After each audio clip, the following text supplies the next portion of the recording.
Rolling. Sampurasun. Selamat siang, Wilujeng Enjing Kasadayana. Adi Gunawan dari komunitas Tapak. Mari kita berdiskusi saja, ini sifatnya ya. Saya ingin menceritakan apa yang pernah saya dapat, yaitu dari sebuah webinar. Yang saat itu saya ikut sebuah webinar, di salah satu pembicaranya itu dari guru besar Universitas Padjadjaran di Bandung. Yang bikin menarik saya adalah beliau menyampaikan, maaf kalau saya salah ya, namanya itu Profesor Dr. Kurnia, menyampaikan tentang grafik Cartesius Sunda. Nah, ini bicara orang Sunda ya. Mungkin nanti di sesi berikutnya kita bicara definisi apa itu Sunda. Apa yang menarik dari grafik Cartesius Sunda ini yang saya sampaikan adalah bahwa saya pernah mendengar sebelumnya, yaitu yayasan tertua di Jawa Barat, yaitu Yayasan Pansunan, pernah menyampaikan 4 fase kesundaan ya, atau saya bilang. Pertama adalah Sunda Burak-Rakan. Yang kedua adalah Sunda Gering Ngalang Layung. Yang ketiga adalah Sunda Lir Surya Kelingan. Nah, yang keempat adalah Sunda Nanjer Namangsana. Nah, kalau kita amati, kalau kita cermati apa yang pernah menjadi satu konsensus lah, saya bilang di Yayasan Pasundan itu tentang grafik Cartesius Sunda itu, bahwa Sunda Burak-Rakan itu artinya, menurut pendapat pribadi ya, ini adalah bahwa belum terjadinya satu persatuan lah, mungkin masing-masing lamun sekurang Citerep nih, saya ada Citerep ini masih pajiin jiin atau disebut pakia-kia, hidupnya masih individualistis gitu kan, seperti itu. Nah, yang kedua adalah Sunda Gering Ngalang Layung. Kebayang nggak orang sakit tapi jalan-jalan gitu loh. Artinya Gering Ngalang Layung itu sebetulnya mungkin yang sakit bisa saja mentalnya, fisiknya. Tapi kalau dalam konteks Gering Ngalang Layung itu saya kira yang sakit mental.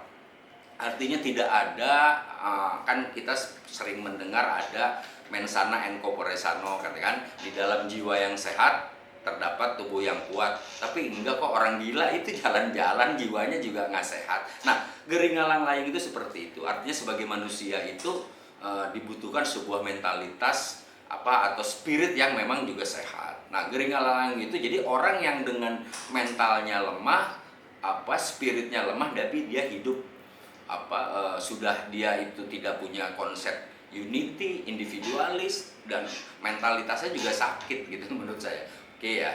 Nah, yang ketiga adalah Sunda Lir Surya Kelingan. Jadi sebetulnya bahwa manusia itu semuanya punya potensi. Setiap pribadi itu ada keunikan dan potensi masing-masing. Makanya jangan ada pernah di golongan apapun, suku apapun dia disebut inferior, tidak boleh. Dia jangan rendah diri. Semua orang punya kelebihan dan kelemahan masing-masing. Tapi rendah hati itu sesuatu yang oke gitu ya. Jadi Lir Surya Kelingan itu sebetulnya potensi itu sebetulnya masih tertutupi. Jadi potensi manusia yang penuh potensi itu yang Tuhan ciptakan gitu kepada setiap manusia, kan hendaknya kan kita yang paling bagus itu hendaknya kita saling bersuku-suku, berbangsa-bangsa itu untuk saling mengenal. Artinya ada setiap potensi pada diri masing-masing itu. Makanya tidak ada bahasanya orang hidup itu sukses itu sendirian, tidak ada. Apalagi di era perkembangan digital ke depan, bahwa hidup itu adalah kolaborasi. Hidup adalah bagaimana membangun networking. Tidak boleh lagi masing-masing, karena setiap orang punya potensinya. Kalau setiap orang defend, menutup dengan potensinya, apakah dia sudah punya segala sesuatu? Tidak juga. Makanya perlulah di sini kolaborasi, perlulah persatuan. Nah, itu yang dimaksud Sunda Lir Surya Kelingan tuh, artinya masing-masing potensi masih tertutupi. Karena kita belum open mind, belum open soul. Jadi unity-nya itu masih belum sempurna. Nah, yang fase yang keempat adalah Sunda Nanjer Namangsana. Nanjer itu artinya berdiri pada waktunya.